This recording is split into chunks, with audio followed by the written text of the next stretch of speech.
Alhamdulillah wa syukru ala ni'amillah wala haula wala quwata illa billah wa asyhadu an la ilaha illallah wahdah la syarikalah wa asyhadu anna Muhammadan abduhu wa rasuluhul ladzi la nabiyya wa la rasula ba'da. Amma ba'du. Puji dan syukur kita panjatkan kehadirat Allah Subhanahu wa taala. Alhamdulillah, pada kesempatan pagi yang cerah ini Elyasa bisa menemui Sobat Metot Channel semuanya.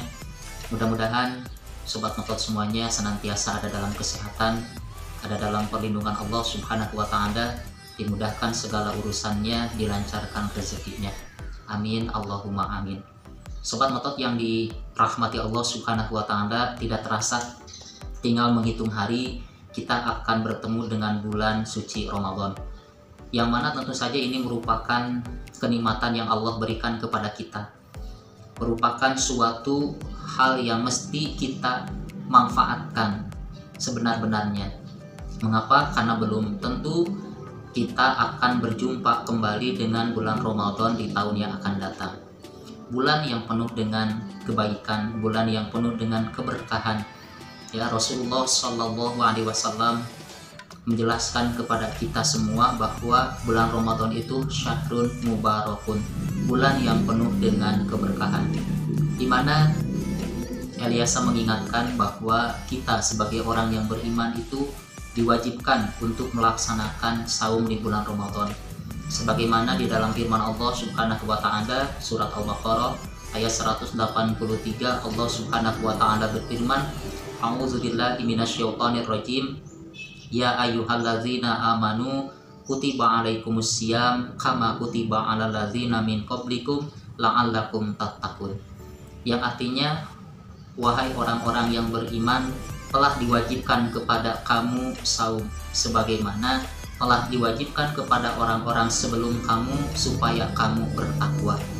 Nah, pada ayat tersebut menjelaskan yang pertama tentang hukumnya, ya, saum di bulan Ramadan, yaitu wajib. Kemudian yang kedua, tujuan daripada melaksanakan ibadah saum itu ialah membentuk manusia atau hamba yang bertakwa kepada Allah Subhanahu wa taala. Akan tetapi selain daripada itu, dalam hadis yang diriwayatkan oleh Imam Al-Bukhari dan juga Imam Muslim, Rasulullah Shallallahu Alaihi Wasallam pernah bersabda, "Idza jaa Ramadhanu futihat abwabul jannati wa ghulliqat abwabun nari wa sulsilatis syayatin." Yang artinya, apabila datang bulan Ramadan, maka dibukakan pintu-pintu surga, ditutup pintu-pintu neraka, dan dibelenggu setan-setan. Nah, pada hadis tersebut Rasulullah Shallallahu Alaihi Wasallam menjelaskan 3 keutamaan bulan Ramadan. Yang pertama yaitu dibukakannya pintu-pintu surga, yang kedua dikunci pintu-pintu neraka, dan yang ketiga dibelenggu setan-setan. Tentu menjadi suatu pertanyaan bagi kita, apa yang dimaksud dibukakan pintu-pintu surga di bulan Ramadan? Apa yang dimaksud ditutup pintu-pintu neraka di bulan Ramadan?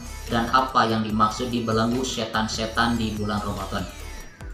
Imam Ibnu Hajar Al-Asqalani menjelaskan di dalam kitab Fathul Bari, yang pertama, yang dimaksud dengan dibukakannya pintu-pintu surga di bulan Ramadan itu ialah likasroti thawabi warahmati wal maghfirati.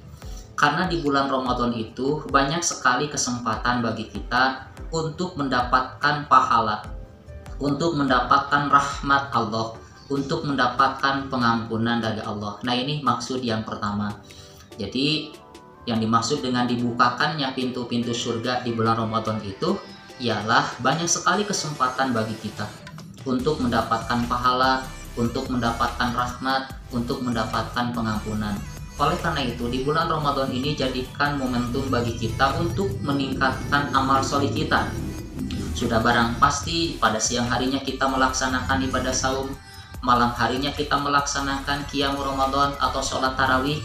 Kemudian lebih semangat lagi lah untuk membaca Al-Quran, lebih semangat lagi untuk bersedekah, dan lebih semangat lagi untuk mengerjakan amal-amal solih yang lainnya. Ya, nah dengan cara seperti itu maka seolah-olah pintu surga itu dibuka.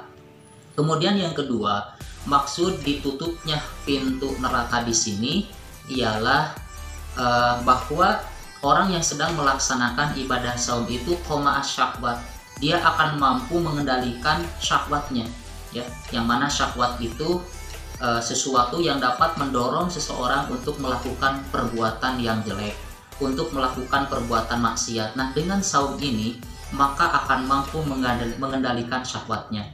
Dia akan mampu menjaga dirinya dari hal-hal yang akan membatalkan pahala saumnya. Dia akan menjaga dari perkataan dusta, dia akan menjaga dari hal yang keji dan munkar, maka tidak ada keinginan sedikit pun untuk melakukan perbuatan maksiat. Nah, maka dengan mampu menjaga hawa nafsunya, maka seolah-olah pintu neraka itu ditutup bagi orang-orang yang saum. Dan yang ketiga, Imam Ibnu Hajar Asqalani menjelaskan yang dimaksud dengan dibelenggunya setan-setan di bulan Ramadan itu listigolihim bisaum, ya, karena kesibukan mereka dengan saumnya. Jadi kesibukan orang yang saum itu dengan saumnya, ya, karena orang yang saum itu semestinya dia sibuk dengan saumnya, gak sibuk dengan yang lain, dalam artian ya menjaga saumnya yang tadi, takut, khawatir kalau saumnya ini itu kan tidak diterima oleh Allah Subhanahu wa Ta'ala, meningkatkan amal solihnya, meningkatkan tilawah Qur'annya, meningkatkan segala bentuk ketaatan kepada Allah Subhanahu wa Ta'ala, menyibukkan dirinya dengan ketaatan kepada Allah sehingga tidak terbesit di dalam hati dan pikirannya untuk berbuat maksiat. Nah, hal ini akan menutup ruang gerak bagi setan menggoda orang-orang yang saum, sehingga setan itu tidak leluasa, ya, untuk menggoda orang yang saum supaya berbuat maksiat. Kenapa? Karena selayaknya orang yang saum itu tidak akan tergoda untuk melakukan kemaksiatan atau keburukan karena sayang akan ibadah saumnya. Nah, dengan hal itu maka seolah-olah setan itu dibelenggu dengan apanya? Dengan saumnya. Ya, jadi mudah-mudahan insya Allah ibadah saum yang akan kita laksanakan di bulan Ramadan sekarang ini seharusnya itu kan mampu membukakan pintu-pintu surga, mampu menutup pintu-pintu neraka, dan mampu membelenggu setan-setan. Sobat Motot yang dirahmati Allah Subhanahu wa Ta'ala, mungkin taburan hikmah yang dapat dibagikan oleh Ilyasa dicukupkan sekian. Insya Allah nanti kita akan sambung lagi hadis-hadis yang lain yang berkaitan dengan keutamaan bulan Ramadan, berkaitan dengan keutamaan orang yang saum, dan juga keterangan-keterangan yang lainnya. Mungkin itu yang dapat disampaikan, dan juga Ilyasa mengingatkan kepada yang baru gabung supaya ikut membantu support Ilyasa supaya channel ini lebih berkembang lagi dengan cara like, komen, share, dan subscribe, ya. Mungkin itu yang dapat disampaikan. Mohon maaf atas segala kekurangannya, ya, yang benar mutlak dari Allah dan Rasulnya, yang salah datang dari Ilyasa sebagai manusia biasa. Aku lupa li hadza wa astaghfirullah li wa lakum. Assalamualaikum warahmatullahi wabarakatuh.